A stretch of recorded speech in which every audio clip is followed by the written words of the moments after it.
Hey guys, this is Carrie, and this is lesson 10 on trig waves. But before we get to waves, let's take a look at radians again. So convert each of the following from radians into degrees. So what we learned about last time is there are two ways to measure angles. Sometimes we measure angles, like 30 degrees, and we're very familiar with this idea of degrees. In fact, it comes from a whole circle having 360 degrees.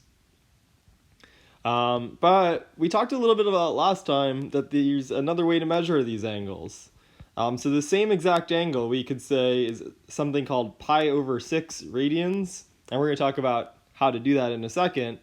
But the most important thing to remember was that a full circle is not 360 degrees anymore. If we're talking radians, it's 2 pi radians. And radians are preferable for a variety of reasons over degrees, mainly because they came from that idea of putting the radius around the circle. But I don't want to rehash last lesson completely. The most important thing to know is that 2 pi radians is a full circle. Alright, so convert each of the following from radians into degrees. 2 pi radians is a full circle, which means that this is 360 degrees. To get from 2 pi to pi, you've got to divide it by 2. So if 2 pi was a full circle, then pi is a half circle.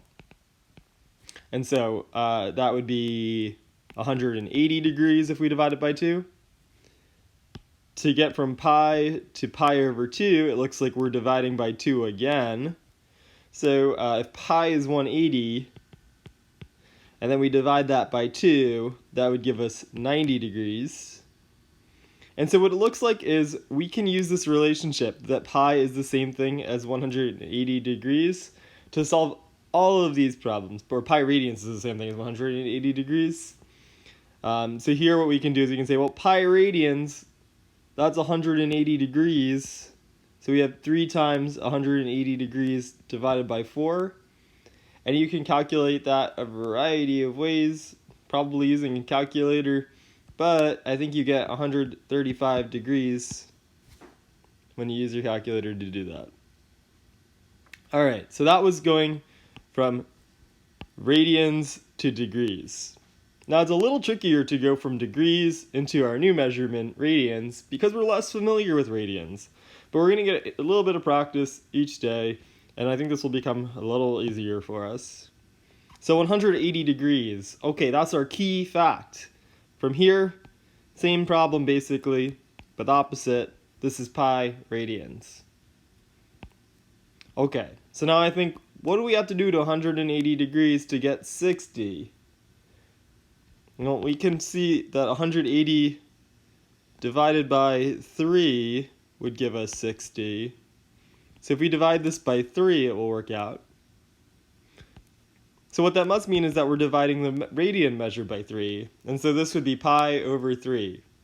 And if you plug that in on your calculator to check it, 180 over 3, that definitely gives you 60. Next up, for 120. Well, there's no nice way to divide 180 to get 120. But 60 degrees does work out pretty nicely with 120. So to get from 60 to 120, you could do times 2. And if we're going to do times 2, then we have to multiply the radian measure by 2 as well. And that would give us 2 pi over 3, which is great.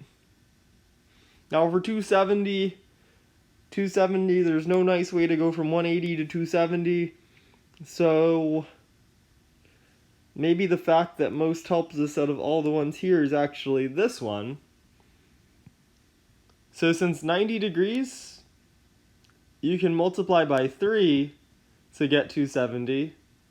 It must mean that in radians, this is 3 times the radian amount, pi over 2.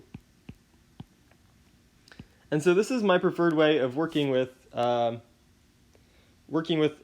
problems like this, because you start to establish like things that you're familiar with, like pi over 2 and pi over 3, and then you can use those as your building blocks to build these larger angles. So we'll work more on that in the future, but it's like a gradual process of building comfort with radians, I think. All right, so determine the exact value of tangent 5 pi over 3. Oh man. All right, well, it's hard to work in radians, so step 1 here is convert to degrees. And I almost always do that when I see a radians problem because I'm not 100% comfortable with radians yet. So 5 pi over 3, well, we're going to use our key fact, right? Pi radians is 180 degrees. So then we'll do 5 times 180 over 3. And if you plug that in on your calculator, that gives you 300 degrees. So really the problem is, can you find the tangent of 300 degrees? Well, yeah, we definitely can. This is a problem like very similar to ones we've been doing recently. First step is, now that we're in degrees, to graph it. So 0, 90, 180, 270. To graph it, 360, right? 300 degrees would be somewhere between 270 and 300. All right, so to find the tangent of this angle, we've got a variety of choices. We've got SOHCAHTOA, we've got the coordinate plane formulas, and we've got the reference angle. And so can we use this one? No, because 300 degrees is too big to fit in a right triangle, so we can't use opposite over hypotenuse. That's referring to a right triangle setup. Can we use the coordinate plane? Well, we don't have the coordinates here, and it would be pretty hard to find them, so we can't use the coordinate plane versions either. So we're stuck using the reference angle, but the reference angle is not too bad. The reference angle is the acute angle between the x-axis and the terminal side. That looks like this angle right here. So we'll call that angle alpha. Now you'll notice that alpha and 300 degrees together make a full circle. So that must mean that alpha is equal to a full circle without the orange part, without the 300 degrees. And so alpha is equal to 60 degrees. And that makes sense because 300 plus 60 gives us 360, which makes sense. All right, so coming back to the problem. Tangent 300 degrees. We know that the tangent of 300 degrees is going to be really close to the tangent of 60 degrees. Tangent 60 degrees, we definitely know how to find that. We draw our 30, 60, 90 reference triangle. And 1, 2, square root of 3. Tangent of 60 is going to be opposite over adjacent. So this is equal to root 3 over 1. And so to make these exactly equal, the last thing we have to check is all students take calculus, only cosine should be positive in this quadrant. And so tangent needs to be a negative number. And of course, when you have division by 1 here, you probably don't write the division by 1 because dividing by 1 doesn't change the numerator, so you would just write it like that. Alright, so the most important thing with these is to convert to degrees, and then you get to use all the skills that you've been practicing with degrees. So let's take a look at a couple more radian problems that they like to ask on the regions. So all of these are regions questions, and I'm going to make a change here. This one, I think, should say 7 o'clock. I noticed that I asked the same question twice. I'm sorry about that. I'll check that one to make sure it works out. But what is the measure of the radian measure of the angle formed by the hands of a clock at 2 o'clock p.m.? All right, so 2 o'clock p.m. If we think about a clock. Okay, there's 12, 1, 2, 3, 4, 5, 6 o'clock, 7, 8, 9, 10, 11, 12. Okay, so 2 o'clock would be this angle right here. The hour hand being slightly smaller, and this one here. All right, so they want to know how big is this angle. Okay, so to figure that out, what we can say is, well, the whole green circle the whole circle is a full circle. So the whole circle is 2 pi radians. Because we have 12 numbers around, what we can do is we can split this up into 12 sections that are all going to be congruent to each other, or equivalent to each other. So those 12 sections, well, that would be each section. So let me just mark one here. Each section would be equal to take the full circle and divide it into 12 pieces because you have 12 sections. So each section is 2 pi over 12. That's going to be reducing that fraction pi over 6. Now if we go back to our orange angle here, 2 o'clock, 2 o'clock takes up 2 sections. So theta is equal to 2 times 1 section, or 2 times pi over 6. Because each section was pi over 6, so this part is pi over 6, and this part is pi over 6. And then that gives us theta is equal to 2 pi over 6. And when we reduce this fraction by 2 on top and bottom, sorry, that was the same thing we did over here by 2 on top and bottom, that gives us theta is equal to pi over 3. So it must be that the angle is pi over 3. All right, so let me just mentally check this one to make sure that it works out. For 7 o'clock, I'm going to grab the Regents question that I used to make this and make sure that I have it correct, because I don't think I have it correct. So pause for 1 second.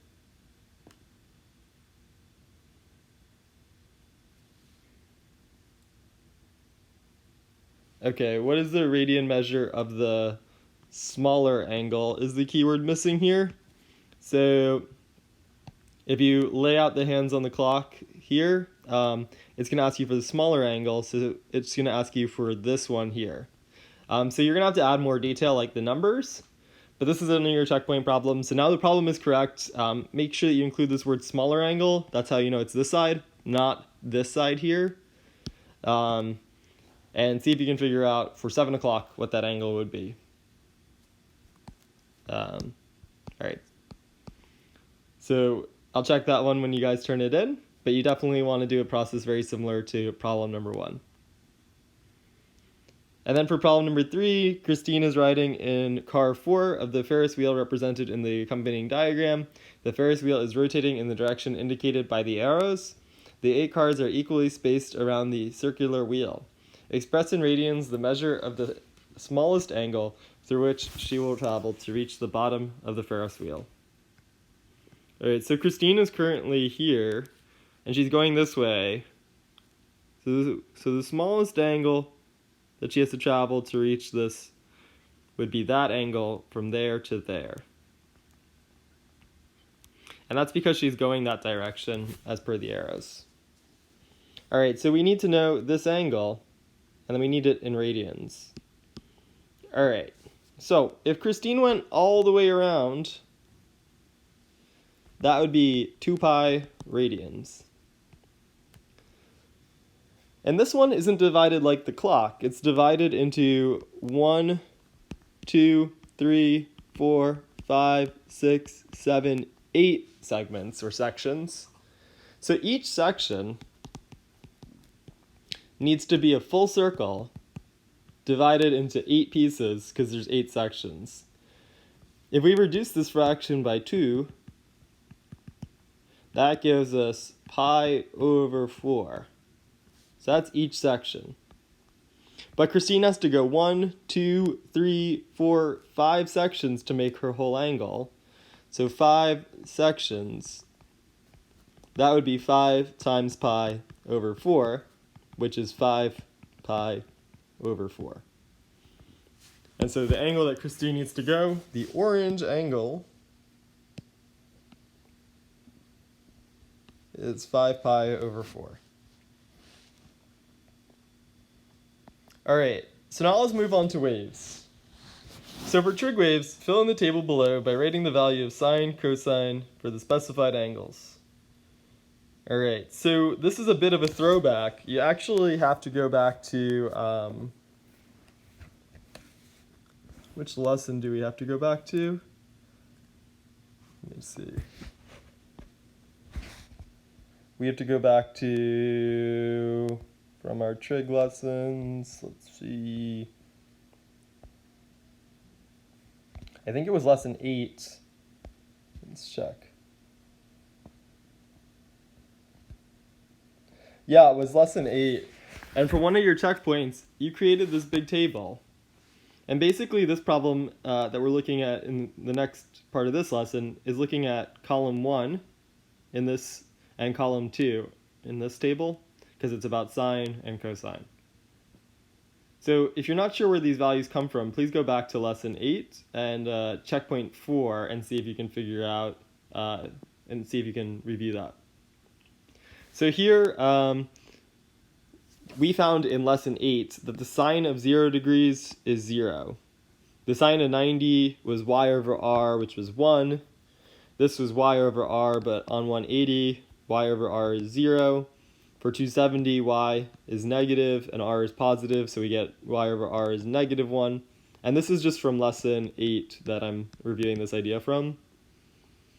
All right, that's the end of where lesson 8 gets up to, but this table continues. So if we looked at 360 degrees, 360 degrees turns out to be the same amount, or the same angle, as a 0 degree angle because they share a terminal side. They share their ending location. So for sine 360, it's going to be the same as sine of 0, which is 0.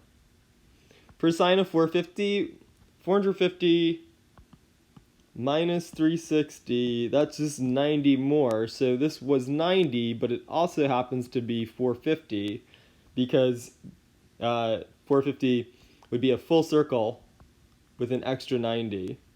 So the sine of 450 is going to be the same thing as the sine of 90, which is 1.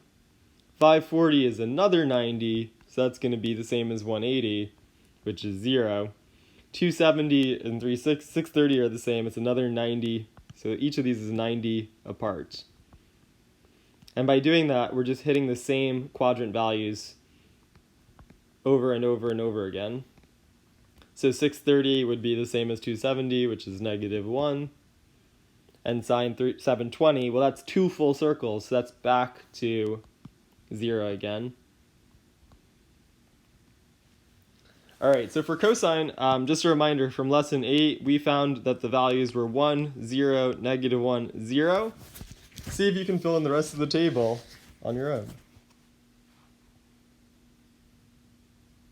You should have got 360 is the same as 0, so 1, 0, negative 1, 0. Just this pattern repeats because as you trace through the angle, after making a full circle, the angles all repeat a second time and then back to 1. And you could see that if you made 3 full circles or 4 full circles, this pattern of 1, 0, negative 1, 0 would be repeating. So before we do this with radians, based on the chart we created in problem 2, using radians, draw the graphs below.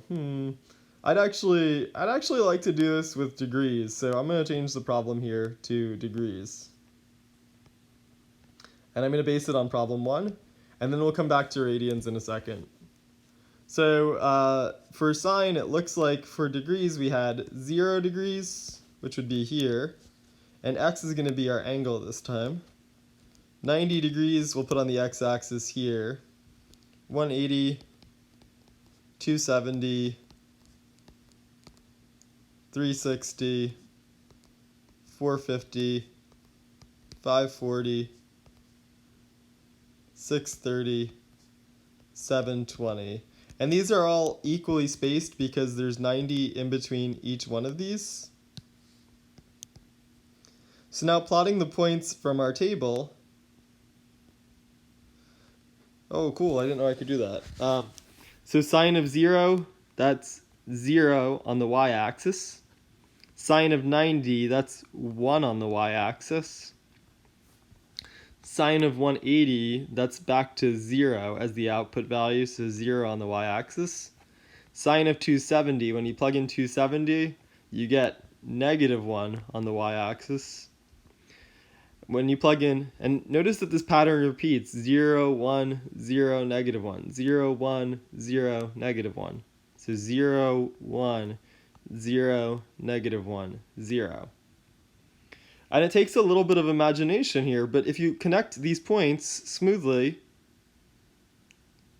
you'll see that what it makes is a wave. And you can see the repetition that we talked about in the wave itself. Because as these numbers repeat, it creates another cycle of the wave. Oh shoot, it froze. That's disappointing. Okay, cool. So, sorry, let me redo that because it froze while I was working on it. It creates another cycle of the wave. So we have one cycle here, and then another cycle here. And that's corresponding to this idea of as we go around the circle, it's going to keep repeating on itself. And so we keep getting the same shape. So this wave would actually continue forever and ever and ever, which is pretty cool. All right, so let's do the same thing with cosine and see how it's different. So again, sticking with degrees. So for degrees,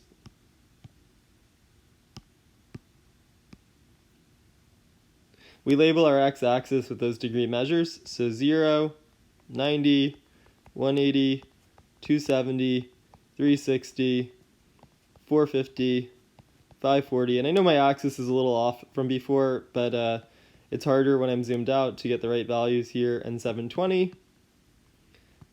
Actually, I should probably make that match up exactly. You don't have to make it match up exactly, but I'm going to make it match exactly, sorry, because I think it's worth seeing. 180, 270, 360 would be here. 450, 540, sorry, 540 is there. 630, and 720. And for cosine, our pattern looked like pattern of the outputs was 1, 0, -1, 0, 1, 0, -1, 0, 1, 0, -1, 0. So cosine starts at 1, 0, -1, 0, 1, 0, -1, 0, 1, 0, -1, 0. So using our imagination to connect these, 1, 0, -1, 0, 1, 0, -1, 0. We can see that we're getting a really similar wave pattern to the pattern above. And in the same way, because our angles start to repeat as we do full circles, as we do more and more full circles, we'll get more and more cycles of our wave. So that's one more cycle, and then 2 more cycles, and so on. All right, so we want to really talk, when we're using angles, we really want to talk in degrees, and that's especially so with waves. So let's look a little bit about wave terminology, and then figure out how we can convert this to radians right here. So each cycle of a wave is called not a cycle, but a period. And you can think about this like periods of time repeat. So a day repeats, that's a period of time, or a class period. You have multiple periods in a day.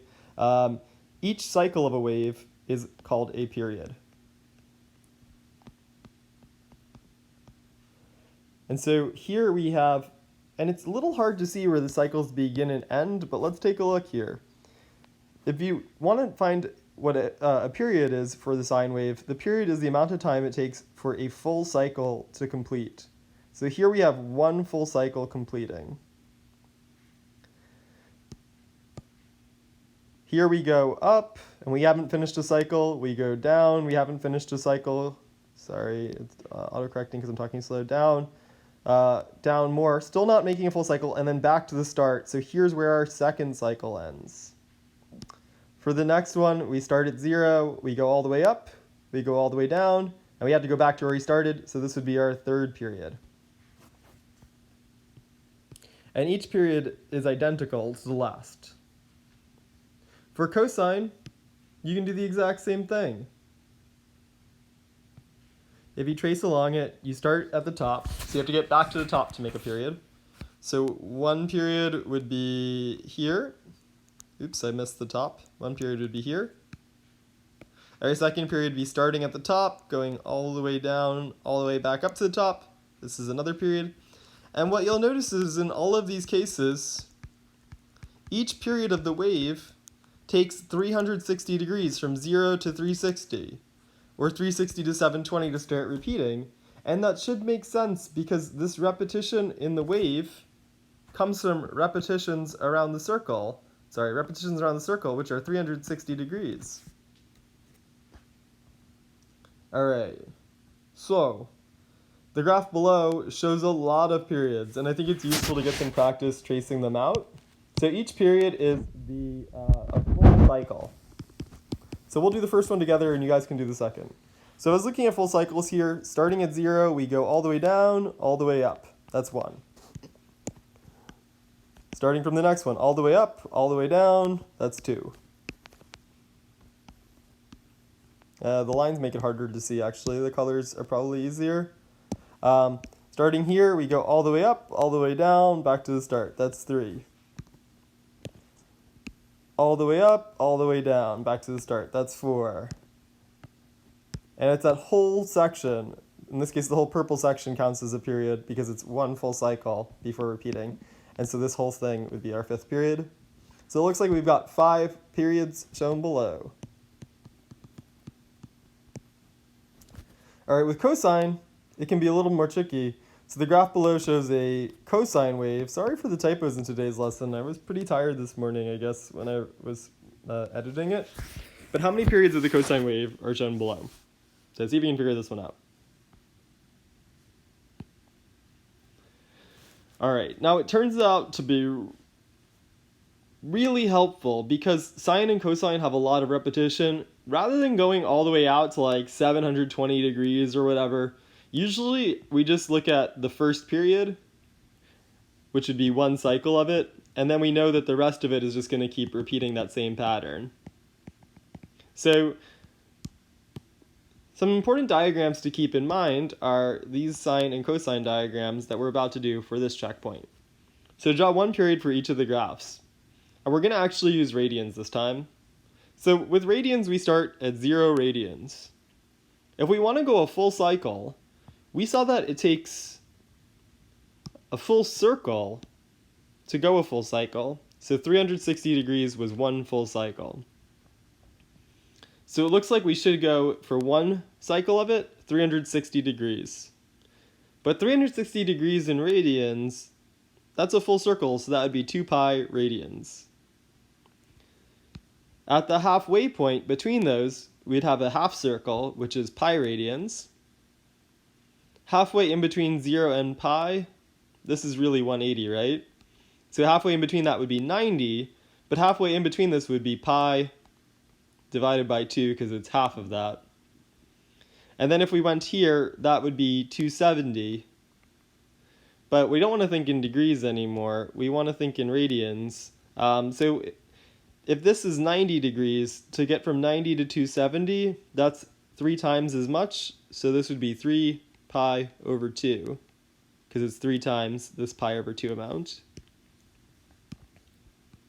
All right, so we've got our measurements for 0, and I'm going to write them down here in degrees: 180, 270, 360, and that would be a full cycle because it completes a full circle. Now the pattern we saw is that when we find the sine of these values, it gives us 0, 1, 0, negative 1, 0, 1, 0, negative 1. So 0, then for 90 it was 1, for pi it was 0 again, for 3 pi over 2, which is 270, it was negative 1, and then back to 0 for our full cycle completing. And so we have our first wave in radians right here. And we only graph the first period of it because if this is a full circle, 2 pi, we know that the next circle is going to be the exact same pattern. So we don't have to draw it because we know that it's going to be the exact same pattern. For cosine, you can do something really similar. The x-axis values are going to be the same because you're going to have a full circle, a half a circle, which would be 90 degrees, which is pi over 2, and 3 pi over 2 for 270. These will always be the same in these reference diagrams because these are corresponding to the axes as you go around. Now for cosine, we saw that the pattern is we go 1, 0, negative 1, 0, 1, 0, negative 1, 0, 1, 0, negative 1, 0, 1, 0, negative 1, 0. But by the time we get back to that 1, that's a full cycle. And so we graph it in here, and it looks like this. And that's our first cosine period. And we would know that this wave would continue forever, but we weren't asked to do that. So let's erase that. Now these diagrams are actually super helpful as references, and we're going to continue to look at them for a while.